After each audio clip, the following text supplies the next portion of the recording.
Hi everybody, say cheese!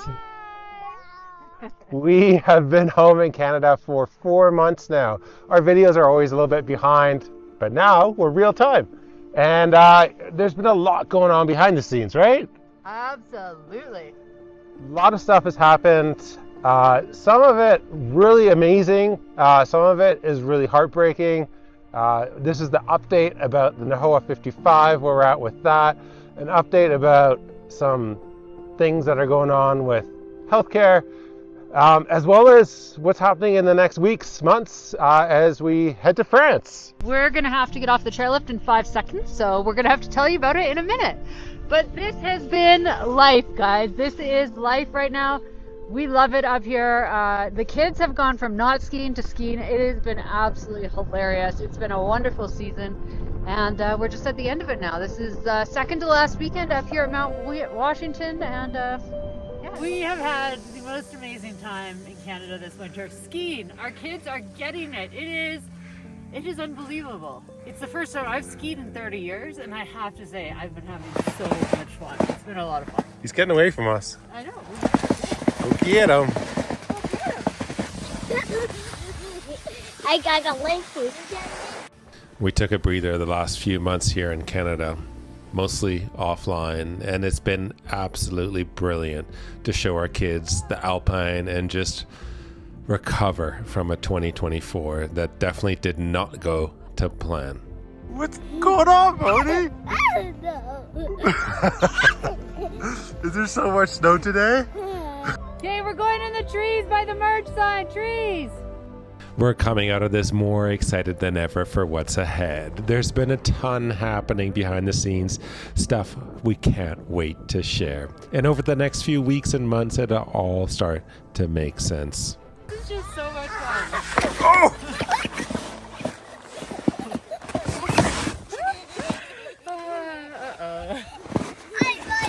He ran into my butt.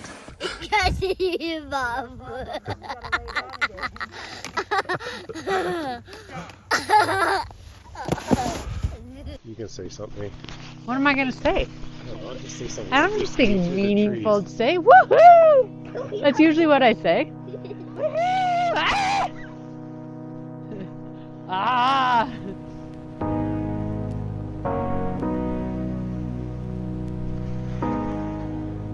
So, we have gotten really good skiing as a family. Where did we start? On the bunny hill like everyone else. Alright. Ready to go? Let's go.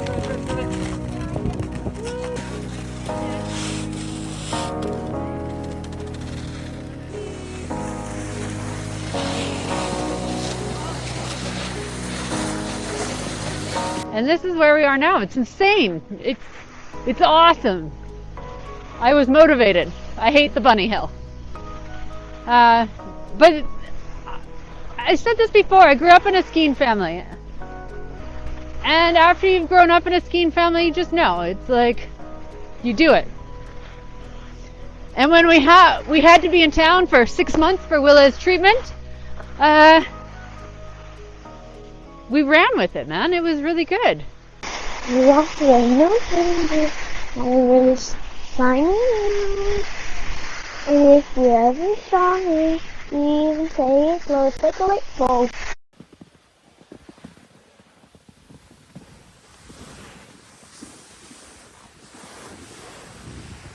So this little girl, who's doing amazing, has a severe allergy to dairy. And we've shown it in a few times where she's had to have an EpiPen. We carry a lot of EpiPens aboard, like 20.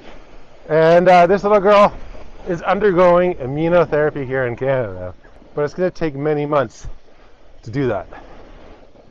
And we've been able to progress slowly, very small doses increase, but she's had 0 reactions, and she's now up to about a half a mil of real milk. Which it really isn't a lot, but if there's like milk left in a pan or someone puts the butter knife in the jam jar, we're not going to die anymore. Are we?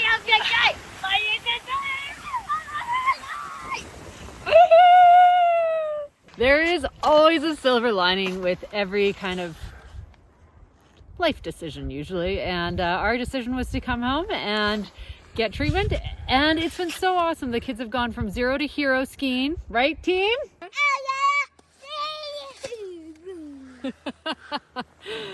Absolutely. And it's also been so good to reconnect with family and friends. We've been out skiing with all our cousins. And we've been able to hang out with family, which we don't get to do enough of when we're off gallivanting around the world.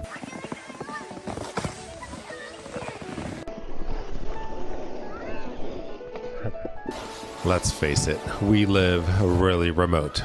Since the kids were born, they've crossed the Indian Ocean, rounded the Cape of Good Hope, sailed across the Atlantic, gone through the Panama Canal, crossed the Pacific. Oh, that's a mouthful, which is honestly pretty fucking weird. Yeah, we put in a lot of days this year, and this little man at 3 years old is pretty happy. You like skiing, don't you? Yeah, 'cause I'm going big. Because you go big? So this stint in Canada was a big deal. A chance to plug them into normal society and show them what normal kids do. Gymnastics, ballet, swimming lessons, ski lessons. But don't worry, we're still really weird.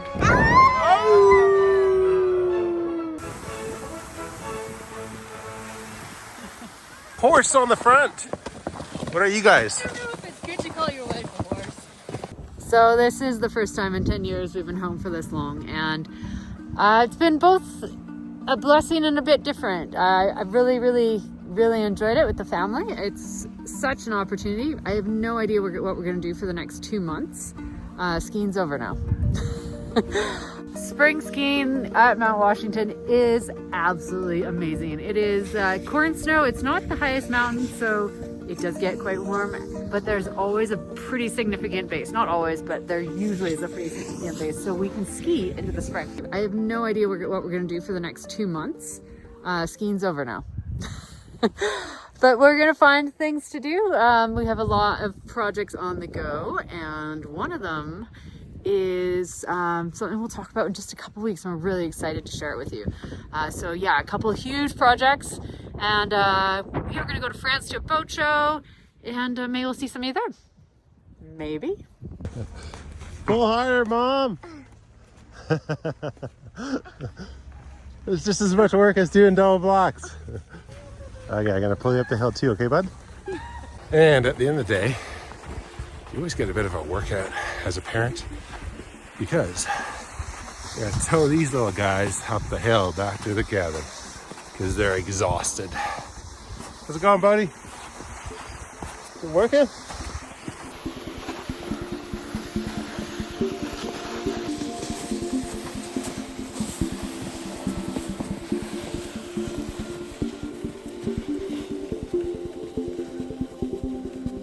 This is Mount Washington snow.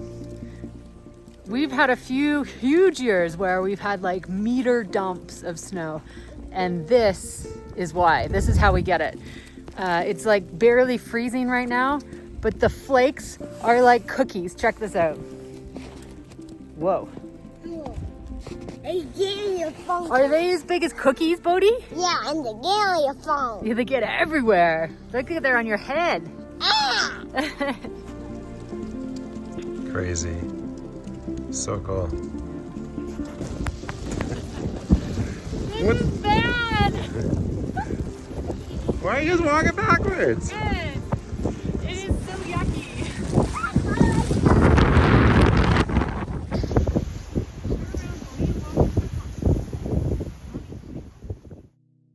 We've rented a place from a friend of a friend. And it's so awesome. We are across from a park, and the kids have a lot of space to run up and down the hall, and it's been really good. Toys are everywhere all the time. Actually, it's been really good for the kids to have some space and some room, and Ashley gets to enjoy rush hour traffic, shuttling the kids to activities. Yeah. The other day I went to swimming, and it took me 35 minutes to drive there because the road was closed. Usually we deal with weather. Now we deal with traffic. But we're not here for that forever. Like, we're going back to Nahoa 1.0 in a matter of months. So it's a temporary place to deal with Willa's immunotherapy. And it's been nice. It's been a really nice change. Enough about that. I think what you really want to hear about is where are we with our new boat? Yeah. So let's talk about that. Yeah, let's talk about that. There's a lot to unwrap. It's been a tough year, 2024. It's been wonderful, but also a tough one. And we'll explain. Do you want to start off where we started with the previous design and what we're aiming to do and how we've kind of taken an on-ramp onto something else? Yeah. So we found a design that we thought would be perfect. And we went and we tried to find a place to build the design. And we did. We found this place called Vietnam. So there are a few challenges when you go to looking at building in Vietnam. Vietnam is more recently decided that they want to move into building pleasure crafts. A lot of the yards there are looking to kind of get new clients coming in to build sailboats or, motor yachts. But they don't have a whole heck of a lot of experience in finishing and building these sort of more fine, less workboat, giant workboat type boats. So I think there's a whole lot of capability there, but it is not totally proven yet. So there's a bit of a risk. The other thing with Vietnam is, one, we don't speak the language. Two, they are, it's a completely different culture, business-wise, which is something that I think you definitely need help to navigate there. So you need to have a good team of people on the ground in Vietnam that you're working with. And three, I think that it's best for you to also be quite closely involved with your build in Vietnam. So we were getting a little nervous about Vietnam, but at the same time, we met a new friend. Yes. Todd. He's now a very good friend of ours. So Vietnam is just too high a risk for us personally. We're putting in our life savings, and it's just to have that build possibly go wrong, or any chance of that going wrong, was too high a risk. So we met Todd. Todd has extensive knowledge in boat building. And he also opened our eyes to something, right? Yes. So in Vietnam, we were looking at a one-off. Yeah. Our boat, just our boat. And that's great. But the thing is, when you build a one-off boat, that boat will never retain its value when you go to sell it, because it's not a brand. It has nothing to compare that boat to other, sister ships. So basically you're spending a lot of money and you're not going to recoup that money when you go to sell it. Now, there are exceptions to that. I think YouTubers making money off the build by showing the progress, that's one exception. There's maybe a few other ways to make money off a one-off. But anyways, Todd came along, and Todd has extensive knowledge with creating a production series boat. And that was the FPB by Steve and Linda Dashu. He helped manage that program down in New Zealand many years ago. We met him at the boat show. And, we started talking to him a bit before that, and it was really great to meet him in person. And we were like, yes, this is going to be so amazing. So we totally switched gears. And we ordered more changes to the boat that we were designing. And we were like, yes, we're going to make it a production series. And then we started talking about a few of the nitty-gritty details. So let me just jump in here. When you order plans from a naval architect, there's a few things that go into it. You have to pay for the plans. Then there's royalties for future hulls that you have to pay to the naval architect. And then there's exclusivity on the design. And that changes, those points can be negotiated from architect to architect, although many architects operate kind of on the same way. So in our case, we had not acquired exclusivity on the design from the start because we were building a one-off, right? So we didn't need exclusivity on the design because we didn't care if someone else built the design. It would have kind of benefited us in a way. But as soon as you go down the path of a production series boat, you have to maintain a certain level of quality. And if someone is able to take that exact same design and then build it in their backyard, in very questionable conditions with questionable outfitting, you now have a high value boat competing with a low value boat, and you have no idea where those prices are. Obviously, the low value boat will come up in value and the high value boat will come down in value. But it doesn't make sense for potential customers to be buying the high value boat because it's not going to retain its value. So, all that said, we tried to get exclusivity Yeah. on a design. And we were not able to come to an agreement. And We thought we could. yeah, we were encouraged. We were hopeful. We were naive, maybe. But there was a lot of great discussions that we'd had along the way about exclusivity, and it looked like it might be achievable. And then in the end, it just wasn't something we could come to an agreement on all the terms. So even though we weren't able to come to an exclusivity agreement, we could have theoretically still moved forward with the design. But just a few months before the design was finalized, we began seeing a very similar design being shopped around in other parts of the world, in places like Vietnam, Thailand, and the Middle East, under a different boat name. It was incredibly disheartening, and that moment really confirmed for us that this wasn't the right path forward anymore. I just gotta jump in here because this is my office and I do all my editing here, and as I'm editing a video, sometimes I have extra thoughts. Yes, I have a proper chair, proper desk, an extra monitor. Excuse the mess. There's still stuff needing to be hung up on the walls, like tapa cloth from the Marquesas. But I've put a lot of thought at this desk and over the past months and the past year about what happened and where did we go wrong. Because ultimately we are responsible. And one of the biggest lessons we've learned is the value of starting over. You see, starting over is a mission critical life skill. I can't emphasize how important it is. There's this thing called a sunk cost fallacy. And it says, I've spent a lot of time, a lot of money, a lot of effort building something, building this thing. And I don't want it to fail. I really don't want it to fail because I've sunk so much effort and time and money into it.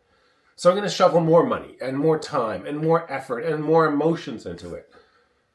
But at the end of the day, if it's the wrong decision, it's wrong. You have to walk away from it. That is the sunk cost fallacy. It is throwing good money after bad, hoping it will work out. And hope is never a good way to move forward because hoping doesn't always work out. And again, this is us who should have made a hard decision much earlier on than waiting to the very end after having paid all that money, spent all that time, and then having to make the hard decision anyways. You see, starting from scratch is one of the best things you can do often because starting from scratch, you get to look at all the decisions that you made, all the assumptions, all the compromises, and you get to say, that was a great decision. That was probably could be changed. That was bad. And then you get to pick and choose and say, okay, I want to create this. We can move this over here. We can change this, move that, and that we'll leave behind. So starting over is always going to create a better end product than doing it the first time. We had to walk away. We have full plans to build. Yeah. And they're paid for and with a lot of changes, and we put our heart and soul into it for a year. Over a year, it was a year and a half. We'd faced so many delays as well. It was really delayed. So it was a real challenge because we basically were just sitting on our hands, waiting, and then ended up, in the end, walking away. That was tough.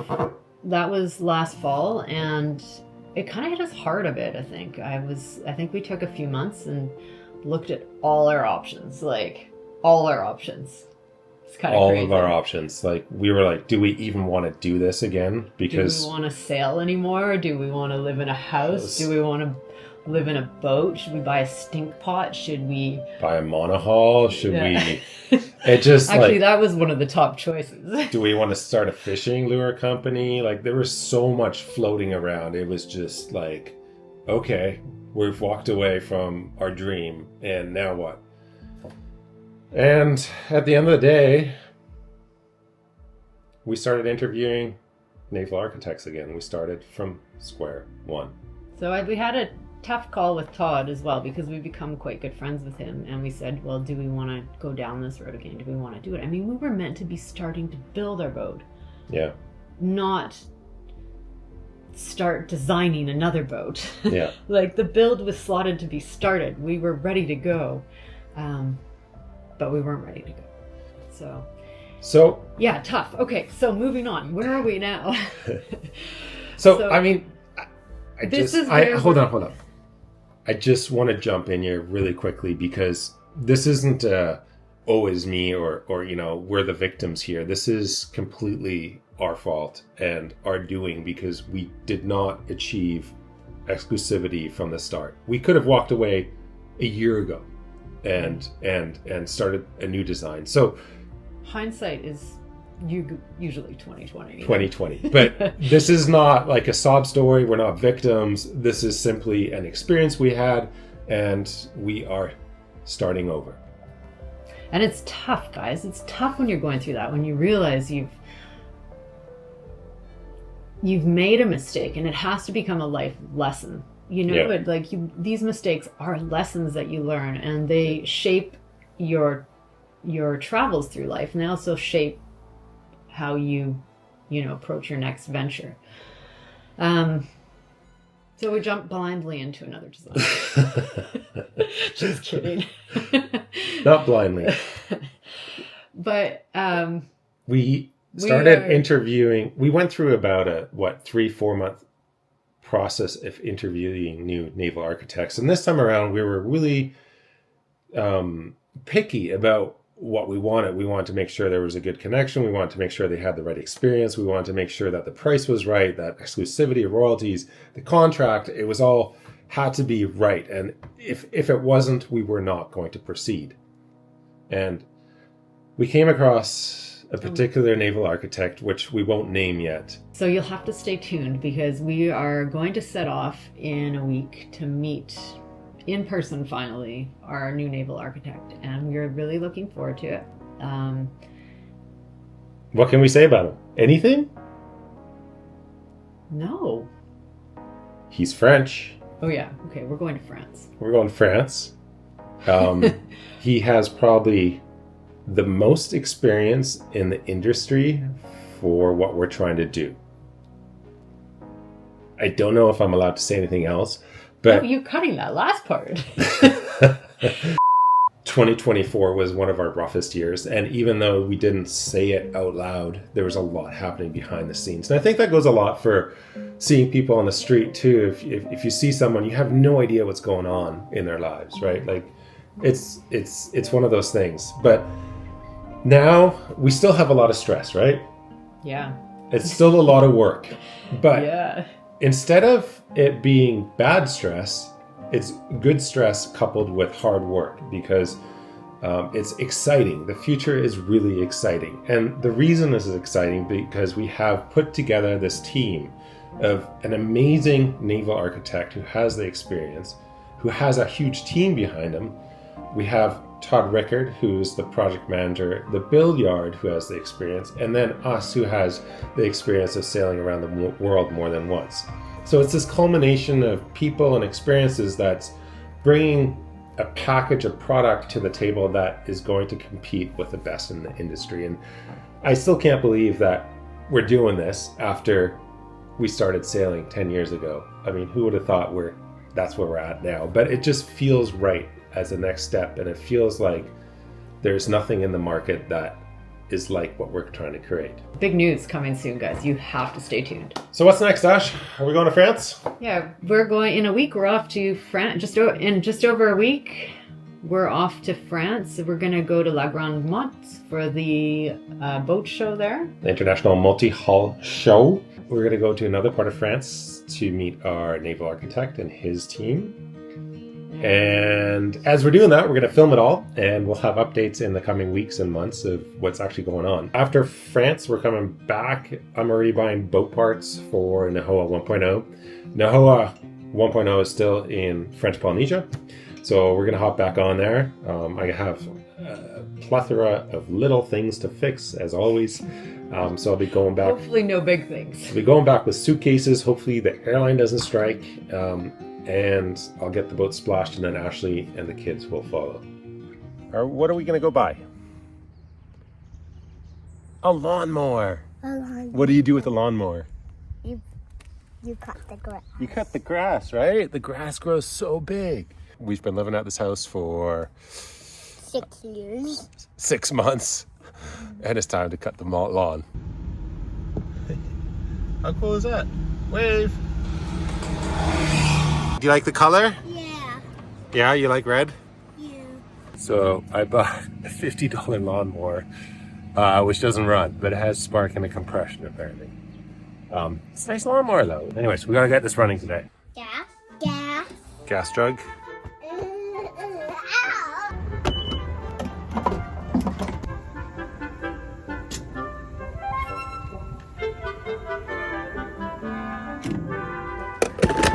I bought a lawnmower, $50. What? 50? That's a lot? Doesn't run. What? I knew you'd say that. Are you sure? Yeah. Where does the grass come out? I don't know, it comes out back this flat. So there's a bag that's supposed to be there. Yeah, well, it's not gonna be a bag. $50, you don't get the bag, lady. $50 special. Jesus.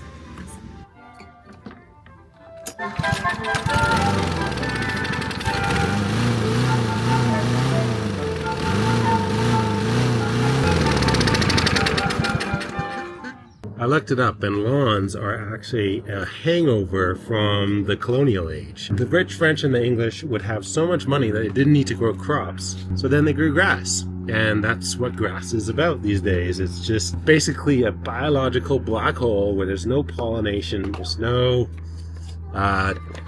growing of crops, and it's just, I don't know, each to their own, I suppose. You ready, guys?